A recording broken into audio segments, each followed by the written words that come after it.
Mesdames, Messieurs, bonsoir, bienvenue sur 8 Mont Blanc, j'espère que vous allez bien. Les invités sont très sages, maintenant ils sont assis, voilà, on a pris du grade. Ils sont confortables les sièges? Ouais, bien, tout bien. Du tout. Non, ça vous plaît pas? Très bien, très bien. Avec un joli décor montagne, c'est presque un salon montagne, Nathalie de Breda, décoratrice, ça vous plaît ce plateau?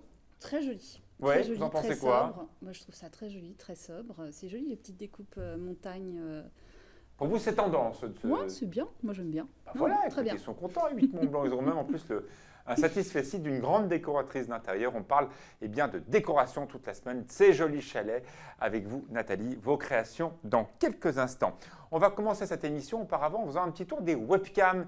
On vous a dit que le froid, pour l'instant, n'est pas partout en Europe. Alors, on va faire un petit tour pour voir où est-ce qu'est le froid actuellement. Direction, là, on est à la limite du cercle polaire arctique. On est à Rovaniemi, c'est la cité du Père Noël, où est né le Père Noël, où il y a de la neige, à peu près 20 cm de neige, une température aux alentours de -2, -3, c'est pas très froid. Deuxième webcam, on va se balader maintenant dans la station de Levi, la deuxième station finlandaise. Il fait -3, -4. Il y a de la neige, on le voit, il y a à peu près 20 cm de neige. C'est normal pour la saison, mais ce n'est pas un grand froid. Les températures habituelles devraient être déjà de l'ordre de -10 degrés. On le rappelle, actuellement, donc sur la partie très très nord de l'Arctique, il fait 20 degrés de plus que les normales. Il ne fait que -10, il devrait faire -30. Donc le froid n'est pas au bon endroit, le froid est plutôt en Sibérie. On va maintenant traverser l'océan Atlantique. On va aller maintenant à Québec. À Québec, vous le voyez, on est actuellement à l'hôtel du Parlement. Il y a un tout petit peu de neige. À Montréal, la neige a fondu. La température est plutôt douce, entre 0 et +2 degrés. Donc l'air froid n'est pas non plus de l'autre côté de l'océan. Encore une petite image des chutes de Montmorency. On est toujours dans la partie orientale du Canada. On voit, il n'y a pas de neige, il n'y a pas de prise de glace d'ailleurs autour des chutes. Donc il n'y a pas d'air froid non plus. À Québec, dernière image, on est toujours dans la ville de Québec, à la place Diouville. Même chose, un temps plutôt doux, un peu humide. On voit bien la neige, elle tient à peine sur les toits. Bref, il n'y a pas de froid pour l'instant en haute couche. Il y en a uniquement en Sibérie. On verra bien si l'hiver chez nous en Europe sera froid. Certainement, mais est-ce qu'il sera froid ou sec? La réponse avec Thierry Polm qui revient lundi. On vous fera vraiment un premier coup sur le mois de décembre pour voir si la neige va arriver. En tout cas, on l'espère. Fenêtre de Buisson, un premier titre, un nouveau centre de réhabilitation respiratoire à Aix-les-Bains. Voilà, c'est une structure qui est unique en Savoie. Elle est destinée aux personnes qui souffrent de maladies respiratoires très invalidantes. Ça vient souvent du tabac. Et donc, il y a des séances pour réapprendre à respirer, en tout cas, sauver les meubles, si l'on peut dire. Hugo, est-ce que vous connaissez le musée des Beaux-Arts d'Aix-les-Bains? Chambéry. Chambéry. De Chambéry, oui, bien sûr. Il est bien? Il est magnifique. Qu'est-ce qu'on y voit actuellement, Fanette? Alors, c'est une exposition qu'on ne va pas encore voir. Ça ouvre samedi. Ouais. C'est une exposition consacrée à l'artiste François Morlaix. Et en fait, Emmanuel Jaude est allé voir comment on prépare une exposition, comment on installe les tableaux. Ah, l'accroche. Pourquoi on les Intéressant. installe de cette façon-là, la mise en scène, la scénographie, etc. D'accord. Et ça commence quand l'expo? Samedi. Samedi, super. Ça sera dans le cadre du JT Hugo. On va parler d'un grand événement, le Grand Happening. Ça se passera à Chambéry dans quelques jours. Oui, Vous êtes oui. prêts? Eh bien, je suis prêt. Toute l'équipe est prête. Les invités sont prêts aussi. Les coulisses de cet événement, évidemment les titres du journal. C'est dans quelques instants. Nous sommes dans la place de l'info. Bienvenue.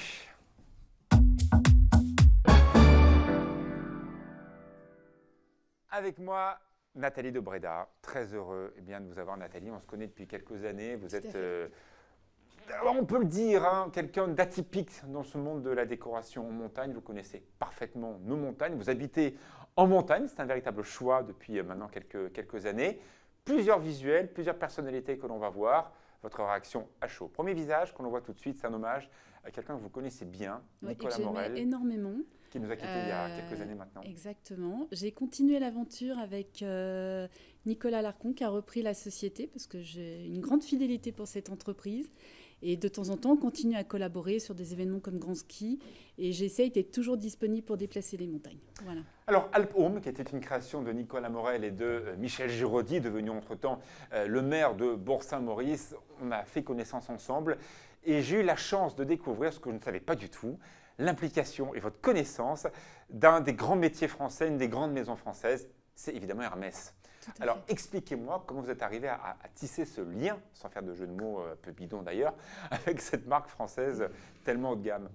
Alors, ça s'est fait très simplement. J'avais une boutique à Chambéry, dans le centre de Chambéry. D'ailleurs, j'ai connu Nicolas Morel quand il a poussé la porte de ma boutique un jour en trouvant ça assez atypique. Et j'ai rencontré quelqu'un qui représentait cette maison et on a discuté. J'ai eu comme un espèce d'entretien d'embauche pendant d'assez longues heures. Et il cherchait des profils atypiques, des profils qui sachent très très bien. Ne connaît pas ces lignes maison d'Hermès. On connaît bien sûr le carré, on connaît Foulard Hermès, on connaît l'habillement, les chemisiers Hermès, mais moins les arts de la maison. En fait, c'est une démarche qui est très différente. On n'est pas sur de la vente boutique. Les produits on achète un tissu, on le fait transformer, on le fait fabriquer. Donc il faut trouver des gens qui sachent confectionner correctement. Et Hermès rentre dans la maison, mais il rentre dans la maison d'une façon très subtile. On n'est pas là pour vendre à tout prix. C'est pas facile de rentrer dans la maison. On l'a vu il y a quelques semaines avec la maison Opinel qui était à votre place, qui essaye aussi de rentrer par le biais du couteau dans les arts de la table. Ils y vont aussi à tâtons. C'est pas évident de rentrer dans ce marché-là. Alors surtout Hermès parce que il y a un coût, donc il faut aussi avoir les budgets qui correspondent à ça. Mais après, chez Hermès, un artisan va mettre un certain temps à fabriquer un objet, un mobilier. Les tissus Hermès sont fabriqués, alors pour certains, à côté de Clermont-Ferrand, dans les ateliers de Buissière. Ce qu'il faut savoir, c'est qu'un morceau de tissu, 1 mètre de tissu, ils peuvent mettre 4 heures pour fabriquer 1 mètre de tissu. Donc, ils ne vont pas en fabriquer des kilomètres non plus. Évidemment. Donc, on n'est pas dans le... Il y a un facteur temps dans tout ce qui relève d'Hermès, qui est important et qui parfois est un peu compliqué pour un client à accepter. Mais il faut que ça reste comme ça parce que c'est quand même l'excellence de l'artisanat français dans tous les domaines et il faut prendre du temps. On ne fait rien sans temps. Je me retourne devant le mur digital pour voir certaines de vos créations. On va se balader un petit peu, pas que dans les Alpes. Alors tout d'abord, on voit un bureau. Ça, c'est un bureau justement au mobilier Hermès qui est un beau projet sur Annecy qui va être livré en février. Tout est Hermès. Non, tout n'est pas Hermès. Le bureau, le petit meuble à côté et le fauteuil et la lampe de bureau et la lampe sur pied sont d'Hermès. La petite table basse aussi. Le tapis qu'on devine un peu parce qu'on ne l'a pas dessiné, ça c'est un tapis que j'ai dessiné, que je fais réaliser au Portugal dans un très joli atelier sur une maison anglaise qui s'appelle Holland & Sherry, qui est la maison qui fait tous les lainages. Est-ce faux de dire que dès qu'on mélange du chocolat et du orange, on est dans le style Hermès? Non, pas forcément. C'est vrai que c'est leur couleur phare et on va dire Pourquoi, on identifie tout. Vous savez pourquoi? Non, j'ai pas de réponse parce qu'à la base, ce sont des celliers, donc ils ont certainement trouvé un tannage, une peau qui était très jolie, qui a plu au grand nombre et c'est devenu un espèce de best-seller chez eux, qui est devenu une marque de fabrique. Mais je ne pense pas que ce soit une volonté. Après, si, ils ont leur boîte orange depuis le départ, etc. Il y a quand même historiquement, l'orange est très présent dans leur maison. Partons maintenant voir certaines créations que vous avez faites. D'abord, je pense qu'on va commencer par les arts. Voilà. Ah non, non, nous sommes à Québec, Mont-Tremblant. Alors, ce n'est pas au Québec, c'est un gros chalet qui s'appelle comme ça, qui est à Méribel. D'accord. Parce que les clients avaient vécu longtemps au Québec. Ok, d'accord, à Québec. Donc voilà, et donc ça, c'est un très joli chalet, donc, qui est très vieux bois, donc ça a un côté moins contemporain parce que voilà.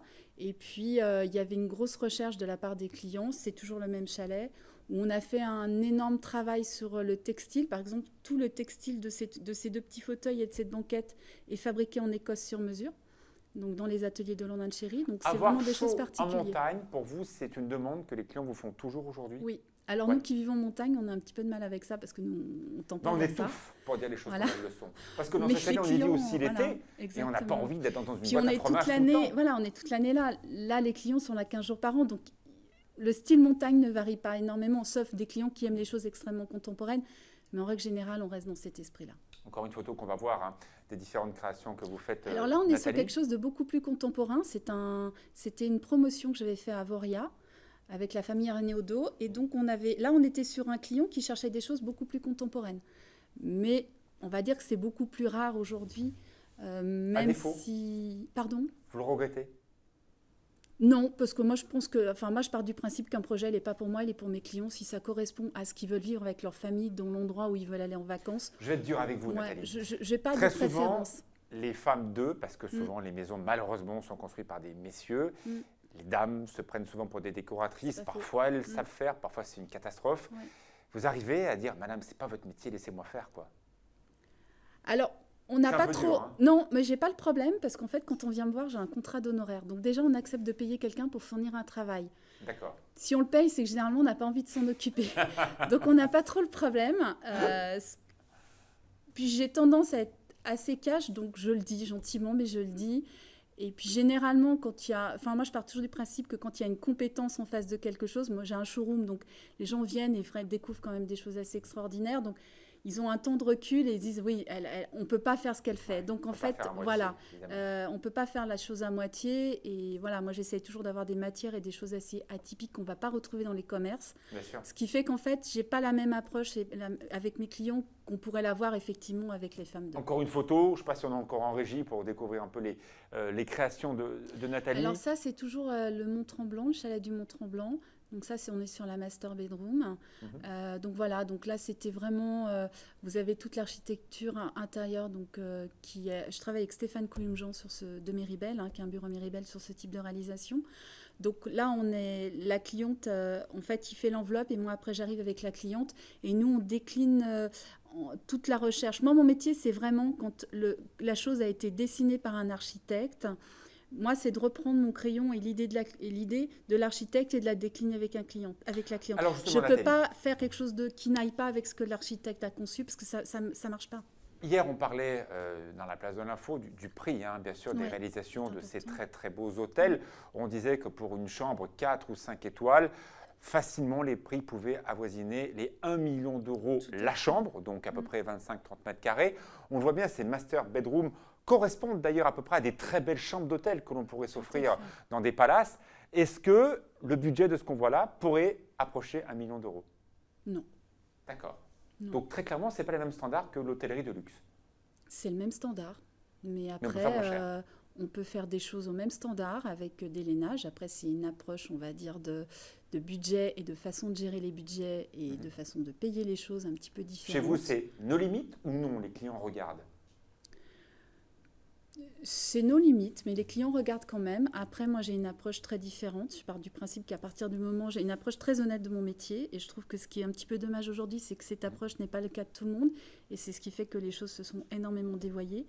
Moi, quand on paye des honoraires, j'ai des accords avec des très grandes maisons qui me font des remises professionnelles. Je les rétrocède intégralement à mes clients. Ce qui fait qu'en fait, le budget de quelque chose qui pourrait être extrêmement onéreux l'est beaucoup moins et rentre dans le cadre d'un budget Alors, et d'un respect d'une enveloppe budgétaire. Parfois, certains maîtres d'œuvre récupèrent une partie de leurs Voilà, honoraires moi, je ne le fais pas. sur les remises arrière que feront Moi, les je n'ai pas ce prestataires. principe-là.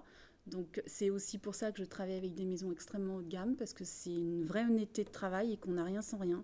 Et je pense qu'aujourd'hui, la démarche est là, et la démarche avec les artisans est là aussi, puis que chacun puisse travailler et exprimer le meilleur de ce qu'il sait faire. Où est-ce qu'on peut vous retrouver très rapidement? À Anne-Sylvieux, dans le parc des Glaisins, au 7 impasse des Prairies. Merci beaucoup Voilà. Nathalie de Breda. Voilà les Merci coulisses à vous. d'une très très belle maison et de quelqu'un qui apprécie ses chalets de montagne. La pub et après Hugo pour les coulisses d'une toute nouvelle émission événement sur 8 Mont Blanc.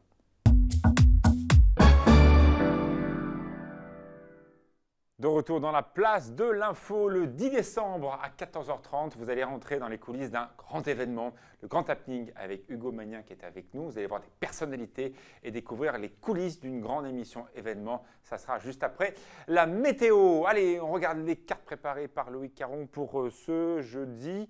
Bon, c'est vrai qu'il y a toujours ce stratus qui se reforme chaque nuit, qui a un peu du mal à sortir pendant la journée. Les températures vont remonter un petit peu par rapport à aujourd'hui. On va gagner 1 ou 2 degrés, surtout en altitude, parce qu'il n'y aura plus de vent du tout.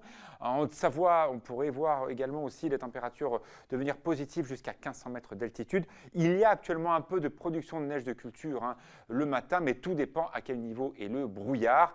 Très clairement, pendant cette nuit, à 1500 mètres, il y avait du brouillard. En dessous, très compliqué de produire de la neige. Au-dessus, oui, de la neige de culture a pu être produite sur quasiment toutes les montagnes. C'est évidemment de bon augure pour les prochains jours. Destination montagne avec Emmanuel Jaude, direction la Haute-Maurienne.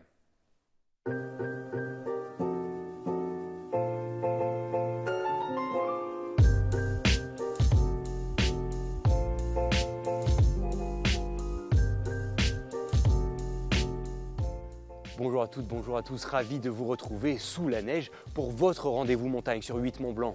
Cette semaine, il sera question topo, de ski de randonnée, troupes de montagne qui s'entraînent du côté de Valloire, sans oublier bien sûr une idée lumineuse pour votre matériel et un florilège des plus belles images du web. Bienvenue dans votre destination montagne.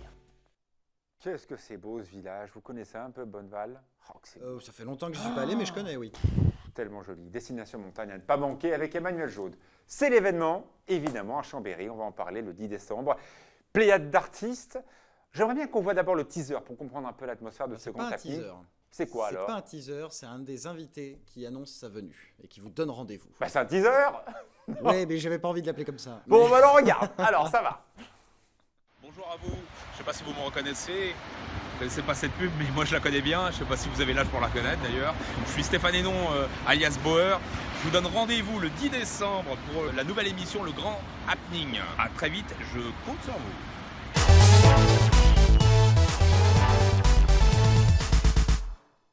Alors, moi, j'ai reconnu le Frioul. J'ai reconnu, évidemment, juste chez moi, c'est Marseille. C'est Marseille, c'est chez vous, Alexis.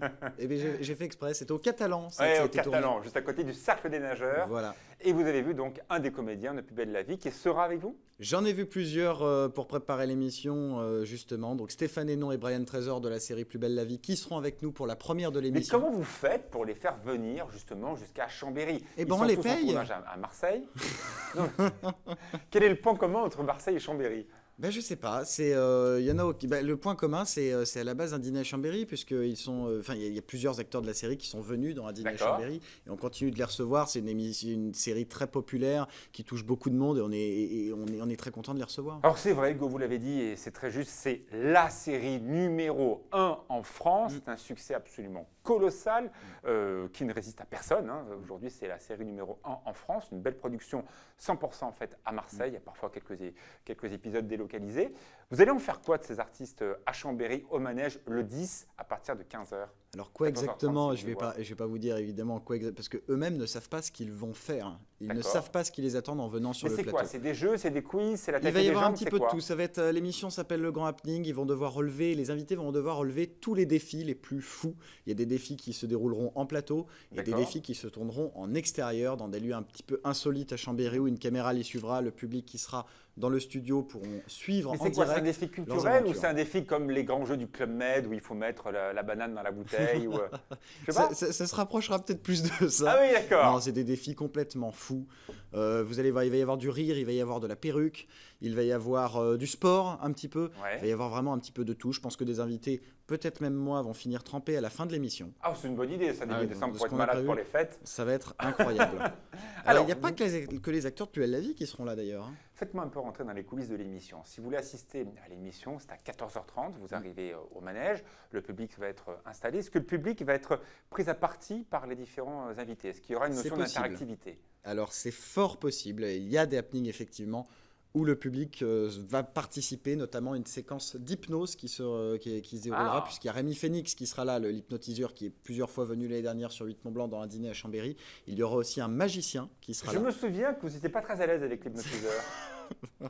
C'est vrai que j'ai perdu beaucoup de ma crédibilité en tant qu'animateur avec la venue de Rémi Phoenix. Mais on l'adore, il nous fait rire à chaque fois. C'est vrai que c'est vraiment des séquences qui ont beaucoup de succès une fois qu'elles sont diffusées. Donc on est très content. Il y a Michel Larosa, l'animateur et producteur télé et comédien d'ailleurs, qui sera avec nous. Il y aura Jean-Michel Mattei, bien connu de la 8 Mont Blanc, qui sera là, notre imitateur préféré dans les pays de Savoie. On aura Nadège Bossondiagne. Alors, expliquez-moi un petit peu les coulisses de cette émission, parce que pour ceux qui connaissent, et vous les connaissez bien, Oui. les plateaux parisiens, les émissions de jeu, Sincèrement, ça dure des heures. Oui. Il y a un remontage derrière. L'émission s'enregistre en 4, 5, 6 heures. Et à la finale, il y a 1h30 juste de programme. Bien sûr. Là, est-ce que les personnes qui vont être là vont être assis pendant des heures ou non? Ce qu'on va voir, si on va donc le 10 à 14h30, sera à peu près ce qu'on découvrira sur 8 Mont Blanc une fois l'émission diffusée. Ça sera à peu près ça. On va Vous tournez dans les conditions du direct. On tourne dans les conditions du direct, c'est-à-dire D'accord. tout ce qui va se passer hors plateau. Quand il y aura des séquences qui se tourneront hors plateau avec des caméramans qui suivront nos invités sur les lieux des happenings, il y aura des tours de magie, de l'hypnose en plateau qui seront diffusés à la caméra. D'accord. On a un gros programme. L'émission dure 52 minutes en diffusion, mais il y aura à peu près 2 heures de tournage quand même. D'accord, donc il y a un petit montage derrière. Il y a un montage Est-ce que derrière. vous allez mettre les gens jolis devant et les abîmés et un peu vieux derrière? C'est ce Ah, que bien fait sûr, Drucker. bien sûr, c'est une loi Et en moi, si je viens, je suis télévision. au fond du public. Oh non, vous êtes méchant avec vous-même, Alexis. Non, non, mais les physiques disgracieux, effectivement, on va les orienter vers le fond de la salle, c'est préférable. Dernière chose, est-ce que c'est payant de venir assister Alors, à cette émission? Oui, alors c'est payant, la place c'est à 5 € et la moitié des bénéfices de la soirée reviendra à une association caritative, D'accord. l'association Zicomatique. Donc, on le rappelle, association que vous défendez avec beaucoup de cœur. On le rappelle, c'est le 10 décembre au Manège à Chambéry. Vous arrivez à 2h30. Au maximum, vous êtes dehors à 5h. Oui, oui, 5 h. À 17 h, l'émission sera terminée. Chez G-Brushing à 5h, ça marche? Ça marche. Je peux y aller, pas de problème. Et donc, je donne 5 €. Je viens participer à une bonne après-midi. Je vais peut-être même avoir droit à une séance d'hypnose en live. Et de rencontrer les artistes. Et j'ai le droit de faire des selfies Séance après? photo. Ah oui, mais il y aura même une photographe qui sera là Ah, pour photographier sympa. les gens avec les artistes, bien sûr. Très sympa. Hugo, voilà, c'est le grand happening très bientôt sur 8 Mont Blanc en enregistrement à Chambéry le 10 décembre à 14h30. Vous êtes en plein centre, donc c'est une ville très sympa. Et il faut dire aux gens, alors justement pour rapidement. s'inscrire à l'émission, il faut aller sur la page Facebook Le Grand Happening, vous allez mettre un petit like et il y a un lien pour s'inscrire à l'émission. Allez-y, il n'y a plus que quelques places, donc c'est l'occasion d'occuper votre 10 décembre après-midi à Chambéry. Merci Hugo, Merci, on se retrouve Alexis. demain sur 8 Mont Blanc. On va parler encore de décoration, de beaux objets et même notre rendez-vous avec notre médecin chinois. Si.